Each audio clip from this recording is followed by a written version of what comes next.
Hello, Fright Family. How's everyone doing today? Ready for another spine-tingling video? I hope you're as excited as I am to dive into some chilling tales.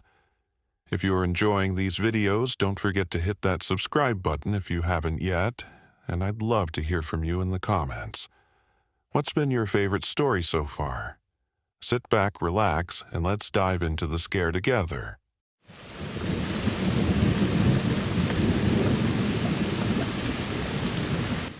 This happened to me 3 years ago now. And yes, before you say anything about me being a woman or overreacting to jump on the trend of having a stalker, I did actually have one. I worked at a smaller Domino's for about 2.5 years. This happened about 6 months into me working there. I was 18 at the time, pretty much freshly 18, and was working there to pay my car payment and have a job while I figured out what I wanted to do with my life. I was working a night shift with my boss, assistant manager, and a few others. My shift started at 4 in the afternoon and went until midnight, so I was a closer. About an hour into my shift, a man parked a white truck outside and walked into the building. I was working the front, so I greeted him and asked if he had an order placed already. He said yes and told me his name. His order wasn't ready yet, so I told him that it would be a few minutes. Now, to me, everyone looks tall considering I'm 5 feet 2 inches, but this man was tall, I'd guess around 6 feet 4. He looked older, like late 20s to early 30s, was heavier set, white, and was wearing a Wendy's uniform. Being the typically friendly person I am, I made conversation and asked if he worked at the Wendy's across the street, as I had used to work there. He gave me a smile and said, "Shame, wish you still worked there for my sake." To me, that was odd, and his tone definitely sounded flirtatious, but I didn't want to jump to conclusions. After a bit more of some small talk, I gave him his pizza and told him to have a nice night. About 30 more minutes went by when the phone rang. I picked it up and answered it. "Thank you for calling Domino's. This is Jordan. How may I help you?" "Oh, the cute redhead that just helped me out." My heart dropped, my suspicions being confirmed about the guy flirting with me. He asked me for my number, and I told him no, thank you, and that I wasn't willing to give that information out. Told him to have a good day and hung up. I hoped that would be the end of it. To be sure, I had let both my boss and assistant manager know what had happened and that I was uncomfortable. Luckily, they completely understood, my boss making a comment. "Not saying this is a bad thing, but you barely look 16, so he almost sounds like a pedophile." Now, from an outside perspective, he could have just been being friendly. Yes, I understand that.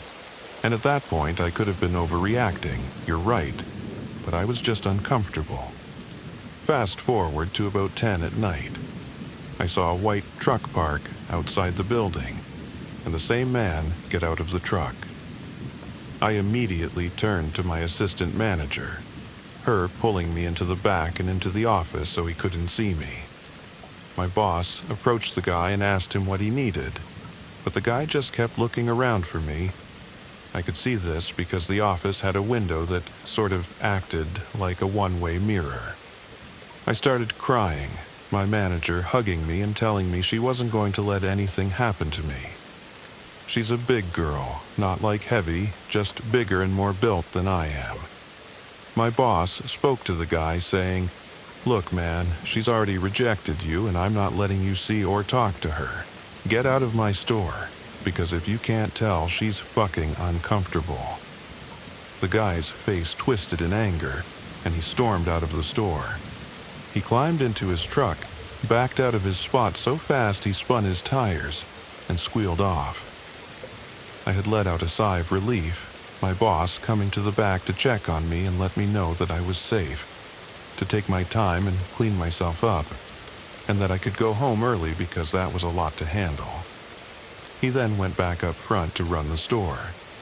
My manager and I sat there and talked, her trying to make me laugh a bit while I calmed down. The phone rang in the office, and my manager answered. Later, I found out it was one of our drivers. He called asking what vehicle the guy that was harassing me drove. She told him a white truck, and he said that the guy was driving his truck around the parking lot, circling it, waiting for me to leave. My manager said, "Oh, fuck no." By the time I said, "What?" she was already up, her taser in hand, running out of the office and to the front door. She ran outside and made it go off, giving that typical shocking sound. He left the parking lot and sped off down the street. At this point, I called my dad. He was across the street at the bar. He's not an alcoholic, he just enjoys throwing darts on a Friday night. I told him to come to my work and follow my home because this creepy guy was freaking me out. Pretty quickly, my dad got there, gave me his keys, and told me to drive his car, and he'd drive mine in case the guy knew what car I drove. I drove home with no issues and barely slept that night. For the next month, that guy would park in the parking lot next to my car for hours, waiting for me to leave the store. I never left while he was there. Eventually, he stopped parking and just circled the parking lot and building a few times a day. 3 months later, it finally all stopped. Nothing has happened since. If you're going to take anything from this, just know that even with the very little initial interaction I had with the guy, my gut was right, and that he was a scary guy. So, always trust your gut. I have a knife on me at all times now, and I refuse to leave my night job without someone walking me to my car. I don't work there anymore, but that incident still haunts me.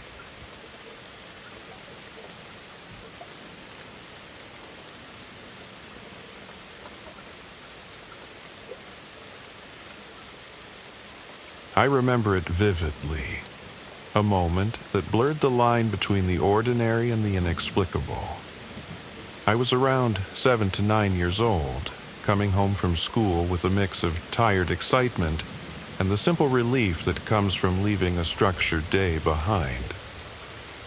Dropping my worn-out backpack by the door, I carefully removed my shoes and jacket, feeling the soft carpet under my feet as I stepped into the warmth of home. The comforting aroma of dinner lingered in the air, and after a quick meal and a round of homework, I retreated to my bedroom, my safe little haven filled with cherished toys and colorful drawings. I lay down on my bed, expecting the quiet to wrap around me like a familiar blanket. The door was left ajar, a small detail I barely registered, as I was engrossed in playing games on my mother's phone. In the background, the low murmur of the television from the living room and the distant sound of my mother's daily routine created a cocoon of normalcy. She often stepped outside for a breath of fresh air, and that day I assumed she had simply gone out as she always did. Then something changed. My eyes, tired from the bright screen, shifted slowly toward the open door. There, in the dim light of the hallway, I caught sight of something that made my heart race. A head with dark, flowing hair, much like the back of my mother's. For a split second, I wondered if it was a playful trick, a prank to catch me off guard. I called out, "Mama?" in a hesitant, unsure tone, expecting a familiar response. But the silence that greeted me was anything but comforting. The figure did not move. It seemed frozen in time, its gaze, or the impression of one, fixed somewhere between me and the wall. A chill crept up my spine as fear mingled with confusion. I mustered the courage to call out again, "Mama!" though my voice was barely a whisper, trembling with a mix of dread and disbelief. I clutched the sheets tightly, as if they could somehow shield me from the unknown presence that had invaded my sanctuary. In what felt like an eternity of silent terror, the mysterious figure remained. Then, as if triggered by the slow creak of the door opening wider, it vanished. One moment it was there, and the next it had dissolved into the shadows, leaving behind nothing but a lingering sense of unease. I remember running to tell my mother, my words tumbling out in a rush as I recounted what I had seen. Her gentle face softened into a look of mild concern, but soon she dismissed my story as a trick of the light or just my overactive imagination. Over the years, I tried to bring it up again, hoping for some acknowledgement, some shared memory.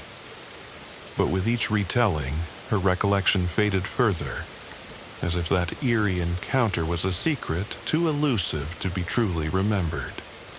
Even now, that fleeting glimpse of a spectral presence haunts me. I often wonder about its nature. Is it a trick of shadows and youthful imagination, or was it something real, a brush with the inexplicable? The memory is imperfect, fragmented by time, yet the terror it instilled remains as vivid as if it had happened just yesterday.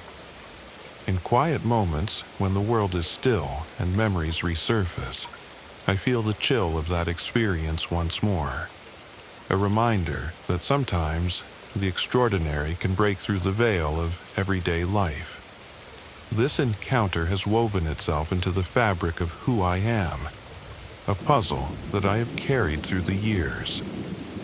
While rational thought urges me to dismiss it as a figment of a child's imagination, the fear and wonder it sparked have never fully left me. Each time I pass through that threshold between my room and the rest of the house, I can't help but glance at the door, half expecting to catch another glimpse of that mysterious presence. And though I have long outgrown the innocence of childhood, the memory of that day continues to echo in my mind, an eternal whisper of the unknown.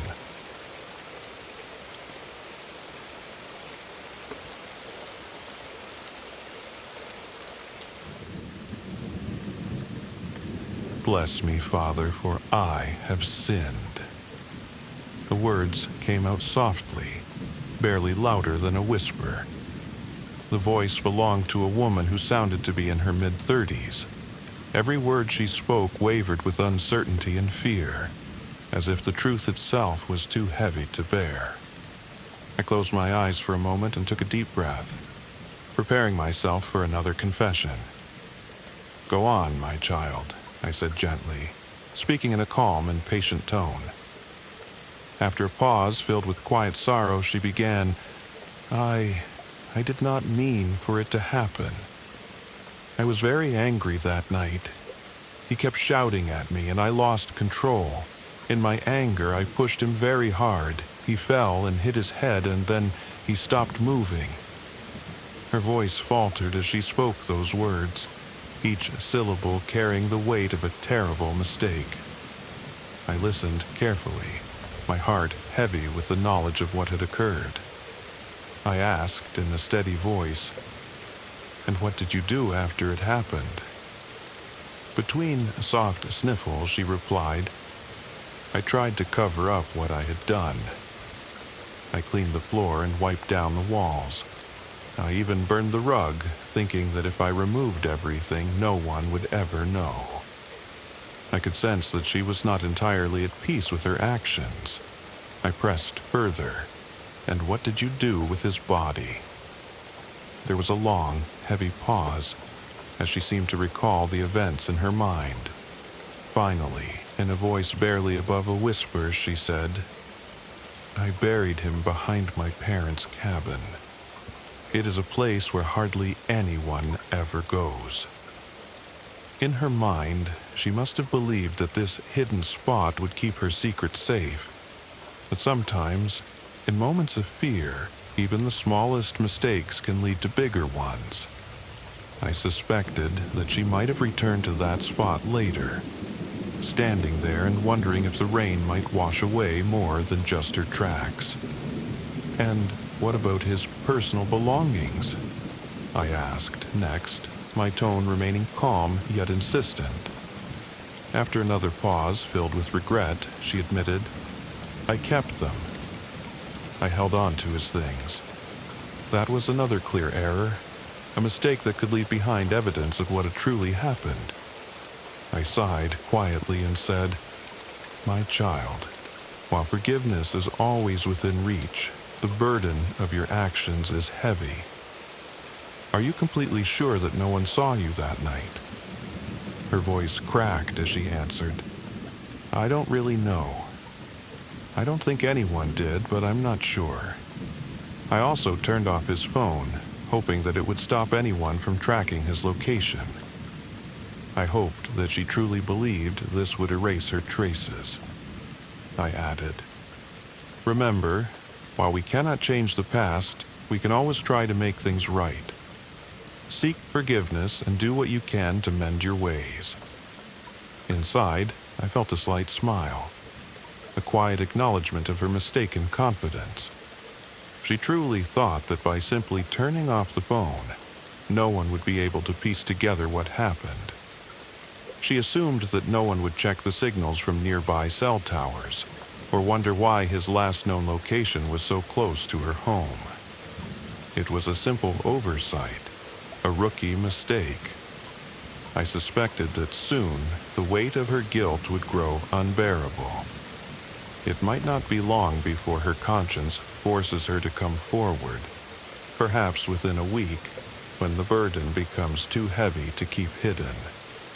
Even as she spoke, her words began to wander.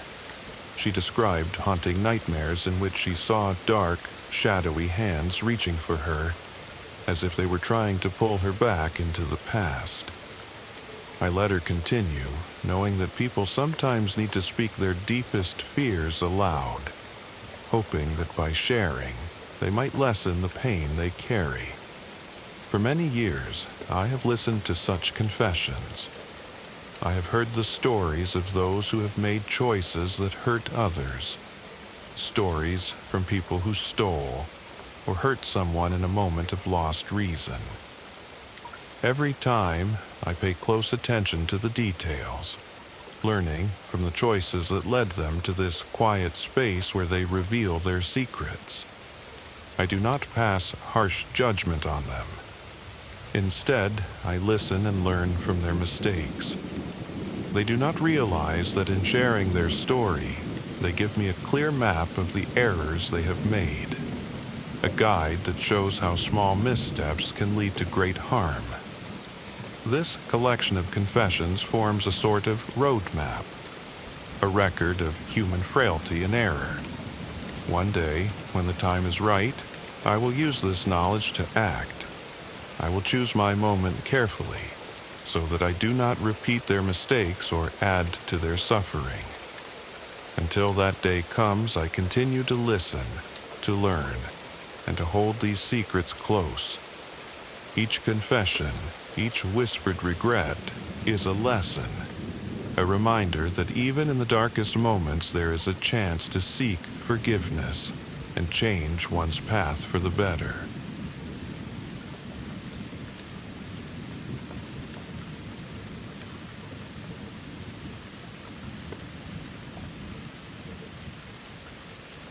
Hi, I won't share my name for privacy reasons, but I'd like to share my story. A story that still leaves me with a heavy heart. This all happened 5 years ago when I was 15.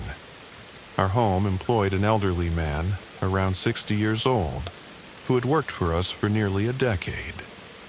He was in charge of gardening and various household chores, and until then, everything about him had seemed perfectly normal.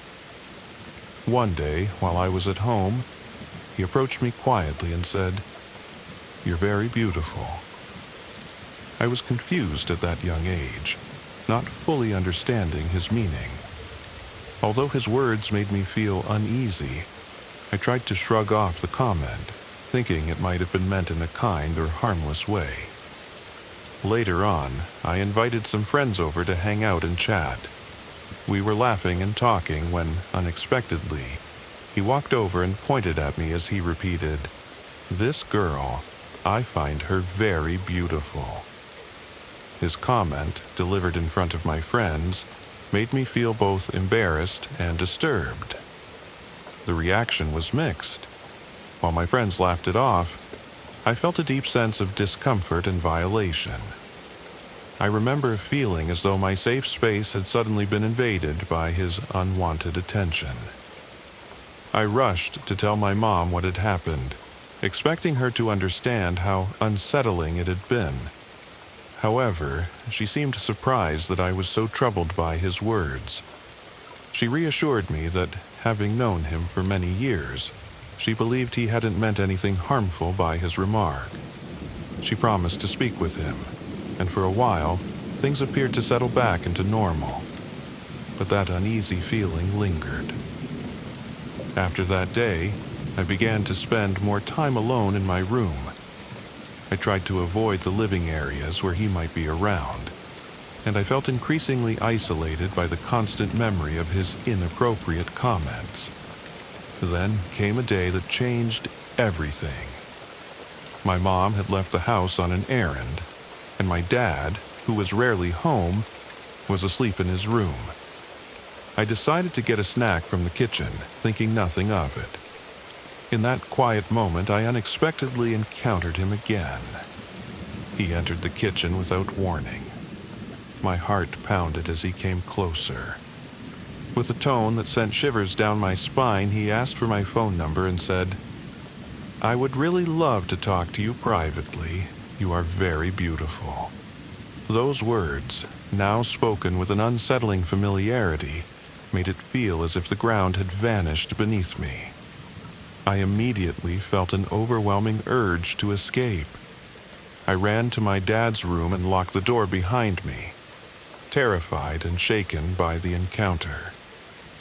When my mom returned later that day, I told her everything, from the first unsettling compliment to this most recent intrusive request. She was shocked and deeply upset that he had crossed a line. Without hesitation, she fired him from his position. In an effort to help us all move forward and to leave behind the memories of that dark time, our family later decided to move to another house and even another city, partly to start fresh and partly due to other changes like my plans for higher education.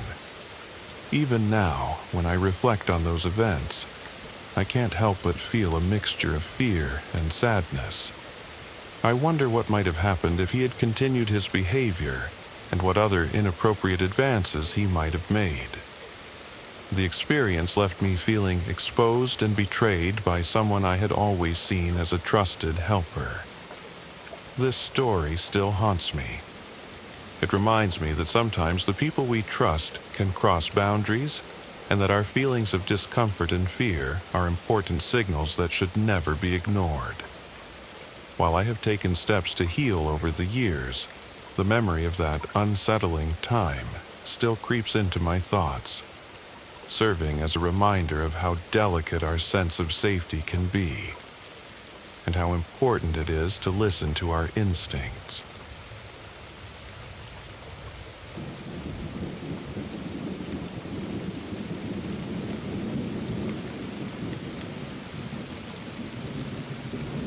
My girlfriend and I decided to visit what's known as the most haunted town in Australia.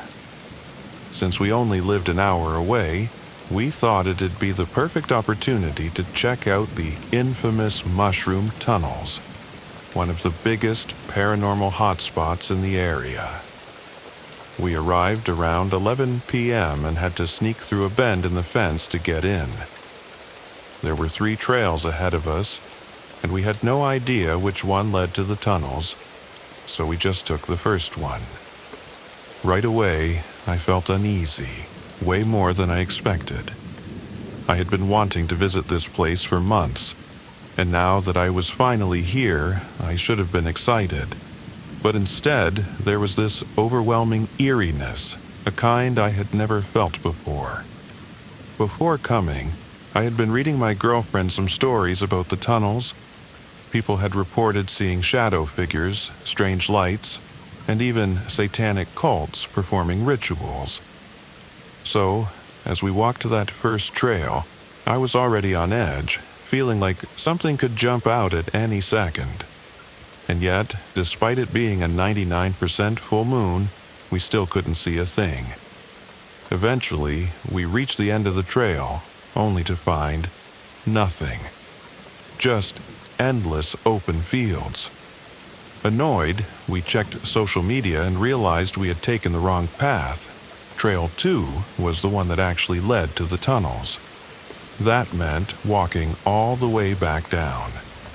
When we reached the starting point again and faced the 3 trails once more, something about Trail 2 felt immediately wrong. I thought the first trail had been dark, but this was on another level.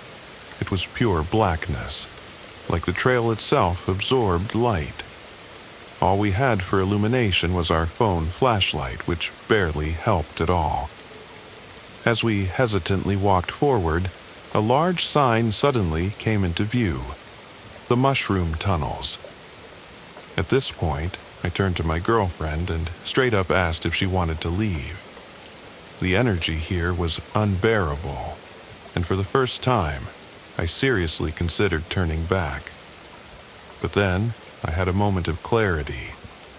I had been waiting for this night for months. I was finally here. I had to at least step inside. So, I turned back toward the tunnel and walked a little closer. That's when my girlfriend suddenly said, "That's the tunnel right there." I followed her gaze. I saw it, and I ran. I can't explain what I saw. It's like my eyes registered something, but my brain refused to process it. The only thing I knew in that moment was that I needed to get the hell out of there. My girlfriend caught up to me, her face pale. She swore she saw a figure standing in the middle of the tunnel, staring directly at us. I'll never truly know if that's what I saw too, but whatever it was, my body reacted before my mind could catch up. But that wasn't even the scariest part. After sprinting back to the car, we jumped in, locked the doors, and turned on the ignition. I went to connect my phone to Bluetooth, and then the most gut-wrenching, horrific sound blasted from the speakers. I can't even describe it properly. It was low, distorted, and deeply unsettling. My girlfriend immediately felt sick and begged me to turn it off, but I knew I had to capture it. I recorded as much as I could before finally shutting it down. I wish I could post it here, but this sub doesn't allow videos. If you're curious, DM me. I'll send you the clip. And that's the end of our story. But something tells me that place isn't done with us yet.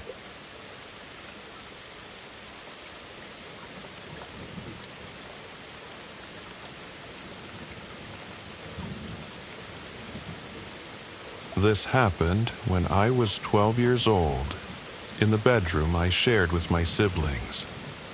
At that time, I shared the room with my sisters, and there were nights when my brother would sleep on the floor while the rest of us slept on our own beds. Even though we shared the space, each of us had our own little world, and I always believed that our room was a safe place. I remember that night very clearly. I was trying to sleep, but my energy was all over the place. I tossed and turned in my bed, flipping from one side to the other. I looked exactly like one of those cartoon characters who can't seem to settle down, and it was almost funny in its own way. Frustrated with my inability to fall asleep, I finally decided that I would close my eyes and not open them until I was sure I could sleep. There was something else I should mention. Every time I closed my eyes to sleep, I would start hearing strange sounds.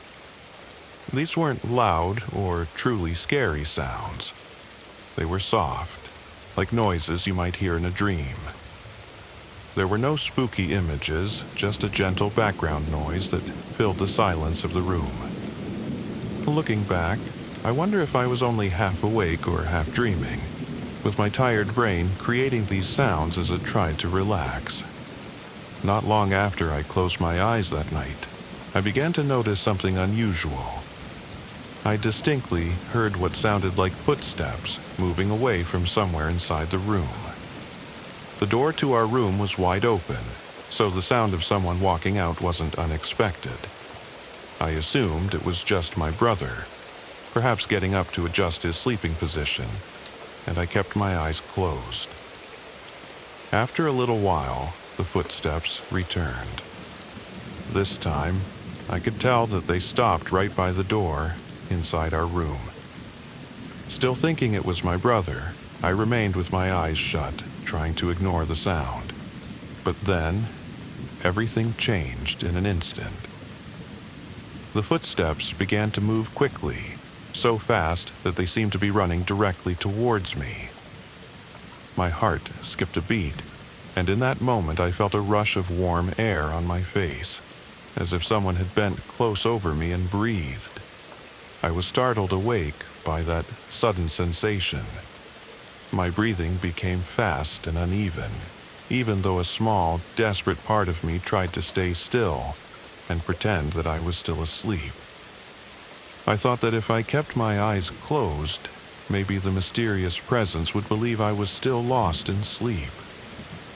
But the warm, heavy breathing did not stop immediately. It lingered for a few moments before slowly fading away into the quiet of the night, after what felt like an eternity of fear and confusion. I mustered the courage to open my eyes. I expected to see my brother or perhaps someone else I recognized, but when I looked around, nothing was out of place. My brother was still asleep on the floor, completely unaware of the strange event that had just occurred. No one else was there. The room was just as it had been before. In the days that followed, I couldn't shake the feeling that something unusual had happened. I often thought about that night and wondered if I had been hallucinating from being so tired. My mind, desperate for rest, might have played tricks on me, creating sounds and sensations that were not really there. Despite this, the memory of that moment, the sound of rushing footsteps, the unexpected breath on my face, has stayed with me all these years. Even now, when I try to sleep in the dark, I sometimes remember that strange night. I ask myself if it was all just a dream, a trick of my tired mind, or if there was something more mysterious at work. Though I know logically that exhaustion can make us imagine things, the experience remains vivid and a little unsettling. Thank you for taking the time to read my story. I hope that by sharing it, others might understand how even simple moments in the dark can leave a lasting mark on our memories. Have a nice day.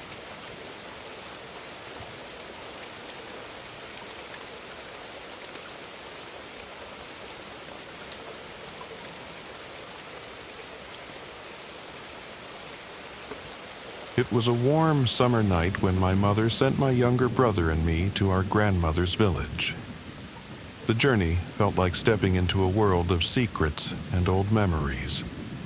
The air was thick with the scent of earth and wildflowers. Every moment was filled with anticipation and a hint of mystery. I remember feeling both excited and a little nervous. That night marked the beginning of an unforgettable experience. At the village, our extended family gathered, including my aunt and older cousin. The old house radiated warmth and carried stories of generations past. Laughter and lively chatter filled the rooms, creating a cozy atmosphere. Yet, as night deepened, an unusual energy began to stir. There was a subtle tension, a feeling that something was not quite right. The night held promises of both joy and hidden mysteries. My siblings and I stayed up late, engrossed in playful adventures. We played with toy tanks, our imaginations ignited by the thrill of the game. Time slipped away as we reveled in the excitement of our mischief. It wasn't until 2 or 3 a.m. that we finally began to feel the weight of sleep. Our energy remained high despite the late hour and fading light. In that magical darkness, we were blissfully unaware of the unknown. My older brother then suggested we step outside for a breath of fresh air. He wanted to admire the beautiful, starry sky above our quiet village. The stuffy heat indoors had pushed us to seek the cool night air. We slipped out softly, eager for a moment of calm and wonder. Sitting on weathered wooden boards, we began to share our thoughts. The night felt endless, each star twinkling with silent promise. To the left of the house lay a narrow passage used by shepherds and travelers. This rustic path added an air of mystery to our already enchanting surroundings. Every sound and shadow in that passage whispered untold stories. The landscape, dotted with wild grapes and tangled bushes, was almost magical. A gentle breeze carried hints of secrets from days long past. We listened intently, our youthful curiosity growing with each rustle. As we sat in the soft glow of moonlight, a delicate sound reached our ears. A sweet, angelic voice began to sing a lullaby in a Cossack style. The melody was both haunting and beautiful, like a whisper from another realm. It floated through the night air, unexpected and deeply stirring. I turned to my brothers, asking, "Do you hear that too?" They nodded in unison, confirming that the sound was real and shared. Intrigued and unsettled, we wondered who could be singing at 3 a.m. The gentle lullaby seemed both out of place and strangely inviting. We strained our ears, trying to pinpoint the source of the mysterious tune. The voice appeared to come from the left, deep within the quiet passage. Our hearts pounded as we questioned the origin of this unexpected visitor. Curiosity battled with a growing sense of apprehension in the still night. Gathering our courage, we called out, "Hey, is anyone there?" Our voices echoed softly, disappearing into the silence of the dark. For a long, tense moment, only the sound of our own breathing remained. Then, a sudden rustling noise emerged from the dense bushes nearby. We heard movement that sent shivers down our spines. The air thickened with fear as we tried to understand the sound. In our panic, we grabbed a toy iron pistol and even a firecracker. We hoped to scare away whatever or whoever lurked in the shadows. The little pistol felt both brave and foolish in our trembling hands. We loaded the firecracker, adrenaline surging through our veins. Almost instantly, a shadow darted from the passage toward us. The figure was obscured by wild grapes and thick bushes, intensifying our terror. The sudden movement jolted us into a state of paralyzing fright. Our minds raced with questions and the desperate urge to run. The eerie voice and rapid footsteps merged into a surreal nightmare. Time seemed to slow as our hearts pounded in our chests. We huddled together, unable to tear our eyes away from the darkness.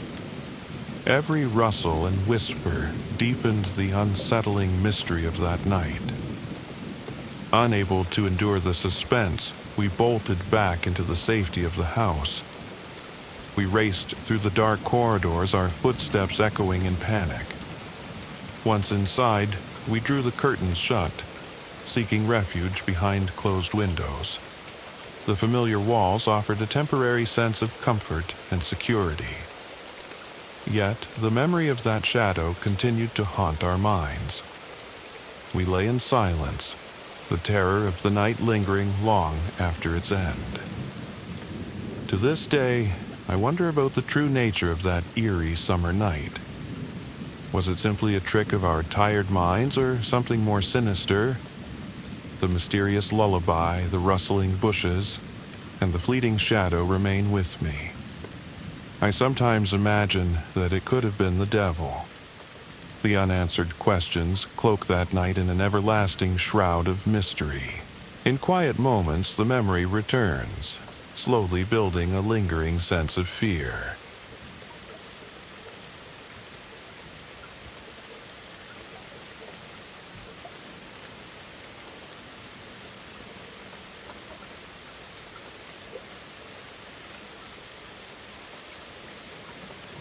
It was the summer of 2021 to 2022, and my friends and I would often walk down to a school near our neighborhood. One day in 2021, two of my friends claimed they saw something strange. They described it as a creature, but they were so terrified that they bolted before I could get a proper description. I didn't think much of it at the time, chalking it up to their imagination. But then, during the summer of 2022, it happened again. This time, they saw the creature lurking behind some bushes, and their reaction was even more intense. One of my friends, who's usually pretty tough, ended up with a scratch on his back. He was absolutely petrified, and both of them pointed, yelled, and panicked before we all eventually ran away. This wasn't a one-time thing. It happened a few times over the course of that summer. Strangely, I never saw the creature myself, but their fear was contagious. One of them even drew me a picture of it months later, and it was unsettling to say the least. The drawing showed a creature with horns, a black body, and a wolf-like face. Its eyes were white and glowing, and it could stand on two legs.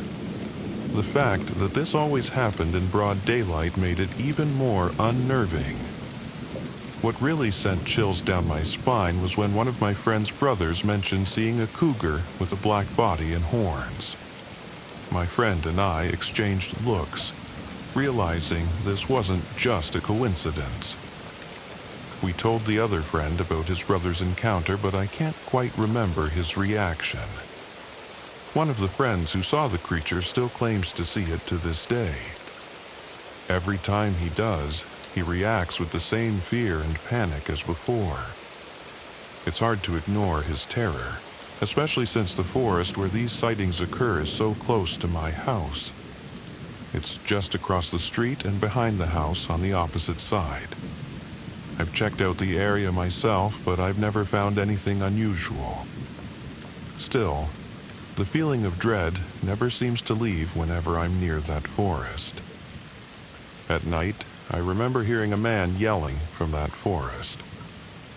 The sound was chilling, and it added to the eerie atmosphere of the place.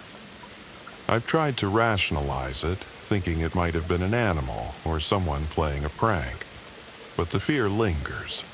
The combination of the sightings, the scratch, and the unexplained yelling makes it hard to dismiss.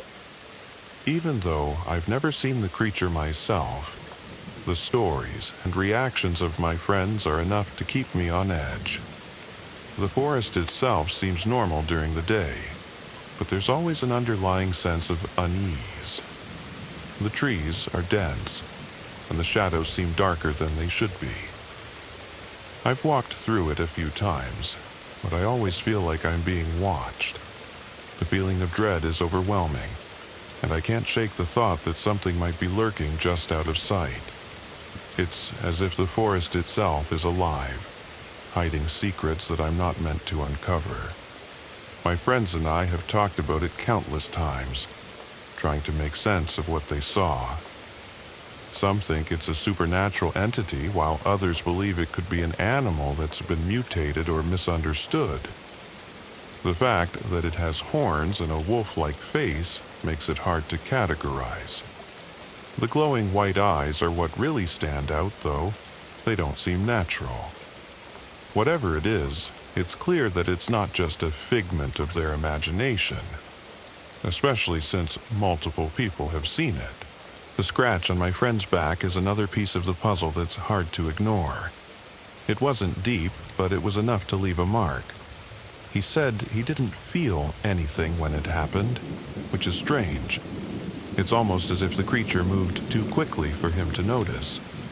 The scratch has since healed, but it serves as a constant reminder of what happened. It's proof that something was there, even if I didn't see it myself. The fact that this all happened so close to home makes it even more unsettling. I can't help but feel like the creature is still out there, watching and waiting.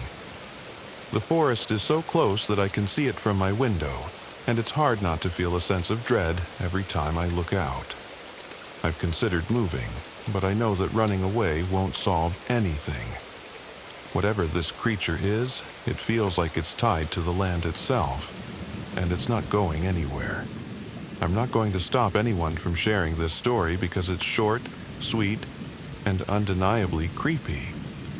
It's a tale that's hard to forget, and it's one that I'll carry with me for the rest of my life.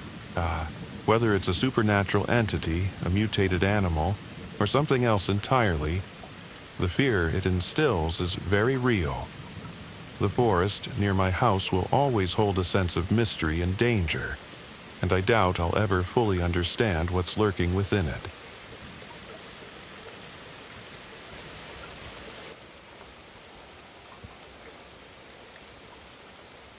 When I first heard about the cabin in the woods, I was skeptical. People in our small town love to tell ghost stories, especially about that part of the forest. A long, narrow road led out there, deep into the heart of Pine Hollow. They said the cabin had been abandoned for decades, maybe longer, and was rumored to be cursed. The stories varied. Some said it was haunted by a woman who had disappeared long ago. Others claimed it was a place where something darker lived, something unnatural.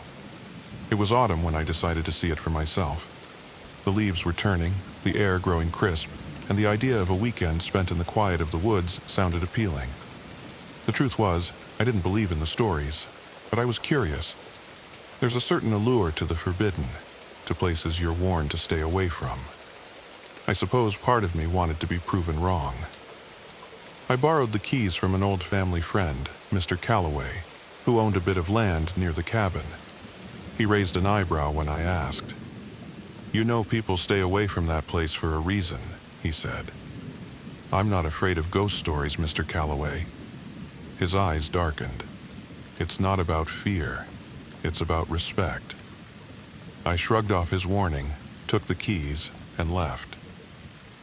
By the time I reached the edge of Pine Hollow, the sun was beginning to dip behind the trees, casting long shadows over the road. The forest grew denser as I drove, the branches overhead knitting together like a web. I found the turnoff Mr. 𝗕𝗂𝗶𝗶 had mentioned, a dirt path almost hidden by overgrowth. The tires of my truck crunched over fallen leaves as I turned onto it, the headlights cutting through the encroaching dark. After what felt like an eternity, I arrived at the cabin. It stood in a small clearing, its wooden structure sagging with age. The front porch was tilted, the windows dark, and the roof looked as if it might collapse at any moment. Vines had grown up one side of the cabin, their tendrils creeping over the windows like skeletal fingers. The entire place seemed frozen in time, as though it had been untouched for years. I parked the truck and stepped out, pulling my jacket tighter around me. There was no wind, no sound, just the stillness of the forest pressing in from all sides. I felt uneasy, but I chalked it up to the isolation. The door creaked when I pushed it open, the rusted hinges protesting. Inside, it was just as I expected. Old furniture covered in dust, the faint smell of rot lingering in the air. I found a kerosene lamp on a shelf and lit it, casting a warm glow over the room. There was a fireplace, a small table with 2 chairs, and a couch that looked like it had seen better days. I settled in, starting a fire in the hearth to chase away the cold. As the flames crackled, the cabin felt a bit more welcoming, though the silence still weighed heavily. I unpacked my bag and made myself some dinner.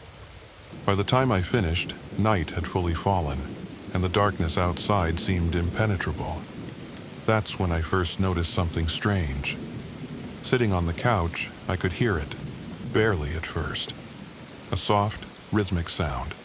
It was so faint that I almost thought I was imagining it, but but as I listened closer, it became unmistakable. It was coming from under the floorboards like a tapping. Faint, deliberate. I stood up, the hairs on the back of my neck prickling. The cabin was old, and old buildings made noises, I told myself. It was probably just the wood settling. I tried to ignore it, but as the minutes passed, the tapping grew louder. It wasn't random. It was too even, too measured, like someone or something was beneath the floor, knocking in a steady pattern. I grabbed the lamp and knelt on the floor, placing my ear against the boards. The tapping stopped. The silence returned, and I sat back, heart pounding. Then I heard it again, this time from the walls. I stood up quickly, feeling my pulse race. Something about the sound was all wrong. It was too rhythmic, too calculated. It seemed to be following me, moving along the walls of the cabin. I backed away from the noise, but no matter where I stood, it seemed to circle me, growing louder, as though whatever was making it was getting closer. Suddenly, it stopped. I stood in the center of the room, holding my breath, listening to the crackle of the fire and the beat of my own heart. Everything had gone still again, and for a moment, I felt a sense of relief, thinking maybe it had been nothing more than the creaks of the old cabin after all. But then, there was a soft creak from behind me. I turned slowly toward the door. It was slightly ajar, though I was sure I had closed it when I came in. Beyond the threshold was only darkness, the forest shrouded in shadow. I stepped forward, hesitant, and peered outside. The night was quiet, the trees standing like sentinels under the moonless sky. I couldn't see anything, but I had the distinct feeling I was being watched. I quickly shut the door and bolted it, trying to calm the rising fear in my chest. I wasn't sure what I had heard, but it didn't matter. I convinced myself it was just the nerves that came with being alone in an unfamiliar place. I sat back down, trying to ignore the feeling that something wasn't quite right. Hours passed, and I must have fallen asleep at some point, because I awoke to the sound of footsteps. Slow, deliberate footsteps. They were coming from the other side of the room. I shot up, the lamp flickering on the table. The fire had died down, casting long shadows across the floor.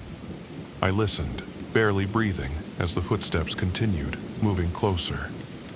But no one was there. The cabin was empty. The footsteps stopped right in front of me. I stood up, my hands trembling, and backed away toward the door. The air felt heavy, oppressive, and I could feel eyes on me, though I couldn't see anyone. I grabbed the lamp and pulled open the door, running out into the cold night air. My heart was racing, every instinct screaming at me to leave, to get away from that place.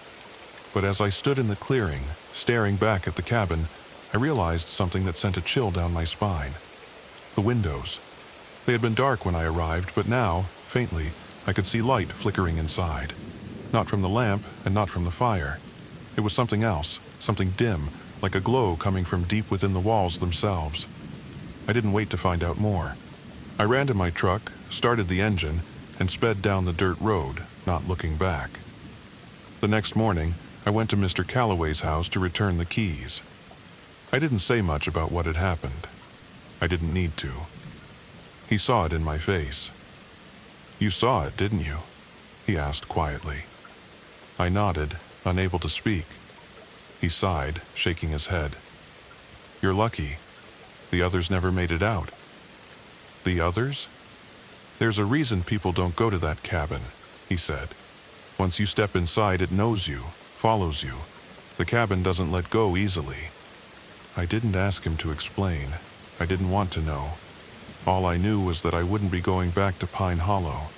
And to this day, I still wake up in the middle of the night, listening for the sound of footsteps, tapping from beneath the floorboards. Just waiting.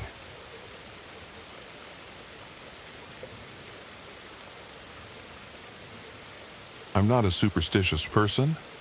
I didn't believe in ghosts or demons until now. Yeah, stuff happens that can't be explained, but I just want you all to know that it took more than a couple of flying spoons or a door opening on its own to scare me out of my job. Since the department didn't find any reason to keep this police report confidential, I will now detail you everything I can on what happened on the scariest night of my life. We had just received word from dispatch to check out a noise complaint in a small neighborhood whose name I will not disclose for their privacy. It was me and my partner. Let's call him Paul, and I'll go by Mike. We arrived sometime after midnight. The street is dead. Everyone is sound asleep at this point. We park our patrol car in front of the aforementioned house and exit the vehicle. We knock on the door and let our presence known. "Police, is anyone home?" A little girl, 8, 10 in appearance, opens the door and peeks through the gap. "Hey!" I crouch to make myself less intimidating. "Is your parent or guardian home?" She shakes her head. My first thought was that she probably had the TV a little too high and woke up the neighbors. But before I could tell her to stay inside and lock the doors, then part, I heard the sound of crashing silverware coming from what I presumed would be the kitchen. The entire house was nearly pitch black. The girl answering the door and shaking her head let me know she was alone, which makes whoever made that noise an intruder as far as it concerns me. I ask the girl to step outside and turn to Paul. "Paul, why don't you give her one of those lollipops you like to suck on when you're nervous?" Paul gave me a cold stare as the girl giggled. They went to go wait by the car as I slowly pushed the door all the way open. "Police, if there's anyone in this house, please let yourself be known." Without a warrant, I had no right to enter the building. I tried my best to spot whoever made the noise, but it is too dark to see. Just any sign of a threat and I would be justified to search the house. But nothing. I left the door open and headed back towards Paul and the girl. "Hey again. I don't think we introduced ourselves. I'm Officer Mike. This is my partner Paul. If I may ask, what is your name?" "Maribel." "That's a pretty name. So, Maribel. Again, if I may ask, where's your family?" As soon as I'd finished my sentence, the television in the living room turned on, volume fully up. Me and Paul quickly turned in surprise and could see the television playing static from outside. We put Maribel in the back seat of the patrol car for her safety, as no civilians were allowed in the front seats. We then, against our better judgment, enter the house. It ripped right through my uniform, causing me to fall forward. I dropped the glass, which broke into smaller chunks. It continued clawing at my shirt and flesh, but stopped when Paul opened fire. I heard its screech fading as Paul helped me up. We both then hurried back outside to find Maribel missing from the back seat. It was difficult explaining what happened to the department without sounding like nut jobs. The police cameras who we were betting on to prove our stories had shut off the moment we entered the house. The thing, whatever it was, must have turned them off while we were unaware. The only part of our story that our police captain took seriously was the girl, Maribel. The captain brought up a missing person report and asked us if this was the girl we saw. It was. It's been just a few days since I gave up the badge to save whatever little pride I could spare. I just ask to whoever hears this and to whomever it may reach. The next time a door opens on its own, or things move by themselves in your home, check the mirrors.